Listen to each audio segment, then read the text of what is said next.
Yes. Yes, thanks for inviting me. It's a pleasure and an honor.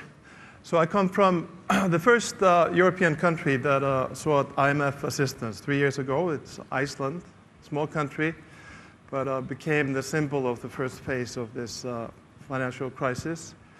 And so our IMF program is now coming to completion in September of this year. So I sort of have some experience from day to day living through the crisis, what it feels like, and what the issues are, and you are now embarking on a path to recovery. I thought I could summarize 3 mistakes that we can make in drawing lessons from this current episode, and then end up with a couple of recommendations for you based on my own experience. So to start with, the problem, whether you are in the Eurozone or you have your own currency, the problem is that there's been too much debt creation, that some institutions have lent too much money to too many people, and too much money to some people. And it's a problem of debt. There's a problem that there are financial institutions that have taken risk when it comes to their own capital by lending money to governments and other financial institutions, knowing that they might not be paid back, and then facing the reality that they won't be paid back. So this debt creation is a debt problem wherever it is. Insustainable credit expansion is the key to a financial crisis, wherever it occurs. And so now, listening to the different speeches here yesterday and today, I thought I would point out 3 mistakes that people can make in drawing lessons from this episode. The first mistake is to draw conclusions about currency regimes. Often you hear the euro is dead. If they only had their own currency, things would be better, and so on and so forth. And I know, because my country has its own currency, I know you get into trouble with your own currency. There are people in all countries who can profit by putting the public at risk, can use the creditworthiness of a country to borrow for themselves, make profits for themselves, and then leave us with a mess. Now, the mechanisms are different in a floating exchange rate country in the Eurozone. In the Eurozone, you have low interest rates. So the Portuguese government could borrow more at lower interest rates for some time than it could have and would have done if it had its own currency. So low interest rates made the debt problem more serious. Back home, it was the high interest rates that were the key to the problem. Because if you live in a high interest rate country, business people speculators can borrow in low interest rate currencies, invest in their own high interest rate currency, record the difference as profits, and pay themselves dividends and salaries and perks, and leave the companies insolvent. And this is what happened back home. Chile had a crisis in 1982, which was similar. So profiting on interest rate differentials, that's also a problem. So we have Sweden and Finland both sailed through this crisis. One has the euro, the other one has its own currency. Ireland and Iceland both got into serious trouble. One has its own currency, the other one has the euro. So it's difficult to draw any lessons about the merits of the euro or having your own independent monetary policy. So that's lesson number 1. It's not to fudge the issues by talking in abstract terms about exchange rate regimes and monetary unions. Because this is only about some people having opportunities to profit from leverage at the expense of the rest of us. Problem number 2, or mistake number 2, which I can see is I think pervasive here, and it's serious, is not to distinguish between public and private debt. when a private bank borrows from another bank, there are two businesses engaged in a voluntary transaction.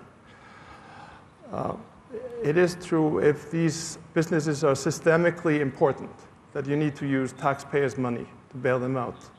But it should not be automatic. Bankruptcy, I don't think this word has been said here before. Bankruptcies, it's a wonderful mechanism of getting rid of debt. If a business is bankrupt, make it bankrupt. Bankruptcy is a way of dealing with insolvent businesses. And so the problem here, which I can see is pervasive in the European Union and in the Eurozone, is to fudge the responsibility for these business mistakes that have been made by banks, especially in Northern Europe, that have lent money to governments in Southern Europe and other banks in Ireland and Iceland and so forth. They made a mistake, is to fudge the responsibility by automatically socializing this debt. So the idea is this. We have, in the Eurozone, we have, it's sort of a federal system in that you have one currency and one central bank. But then when it comes to supervision, when it comes to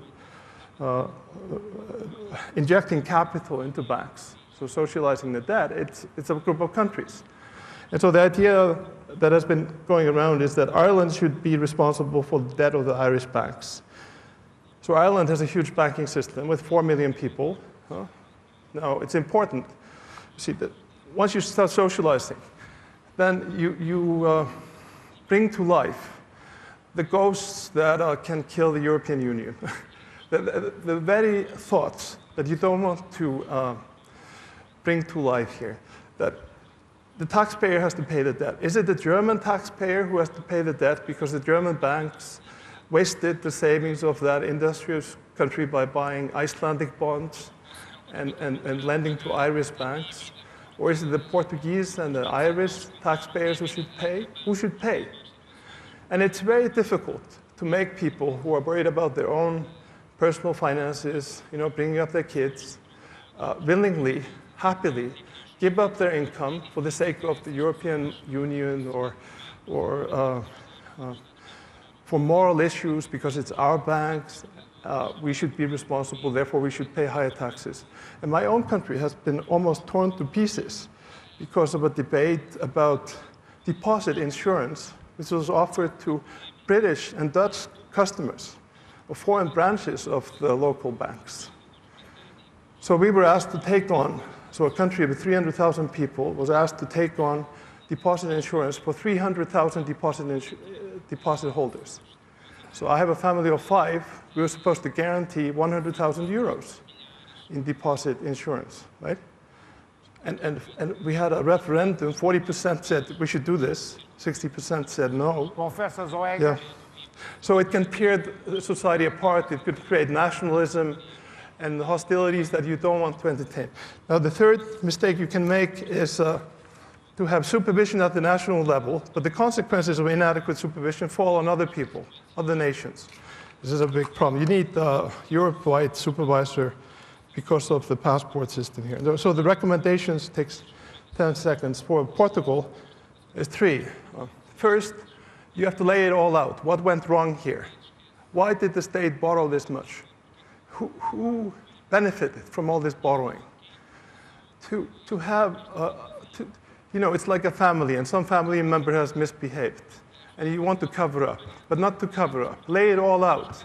Why did you get into this mess? So that you learn something from it. Number 2, face the facts. If businesses are bankrupt, make them bankrupt. If banks are not systemically important and they are insolvent, make them bankrupt. Not socialize everything. It's easy to postpone the pain, but it's better to take it now and move on. And the third recommendation is prepare for some social problems, because in a financial crisis, some people lose a lot. The young people who just bought a home at a high price and are heavily in debt, they lose. People own shares and they lose. So there's a massive redistribution of wealth. the unemployed Professor youngsters, Zoega, please. the unemployed youngsters and so forth. And this is not a pleasant sailing. I walk slowly. I beg your pardon, but you create a debt.